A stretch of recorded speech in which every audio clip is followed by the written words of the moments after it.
رمضان کا مہینہ ہمارے لیے اس لیے اتنا امپورٹنٹ ہے، اس لیے اتنا سگنیفیکنٹ ہے. اس مہینے میں ہر دوسرا بندہ مور اور لیس خوش ہی ہوتا ہے، ایون دو وہ اللہ کی خاطر بھوکا پیاسا رہتا ہے، خود کو گناہوں سے روکتا ہے، ٹیمپٹیشنز اوائڈ کرتا ہے. نبی صلی اللہ علیہ وآلہ وسلم نے فرمایا ہے کہ رمضان وہ مہینہ ہے جس میں اللہ آسمان کے اور جنت کے تمام دروازے کھول دیتا ہے اور جہنم کے سارے دروازے بند کر دیتا ہے اپنی رحمت کے اذن.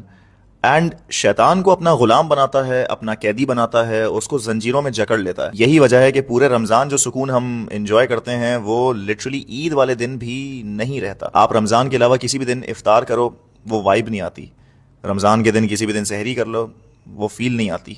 جو سکون، جو خوشی رمضان کے مہینے میں مسلمان کو فیل ہوتی ہے وہ غیر رمضان میں اسے نہیں ملتی. آپ میک شور کرو کہ اس رمضان ایٹ لیسٹ آپ اللہ کو خوش کر لو. اللہ نے آپ کو ایک اور مہینہ دیا ہے، اگلے سال ملے گا یا نہیں، we never know, this could be our last Ramadan. So make sure that you do your utmost to please Allah as best you can.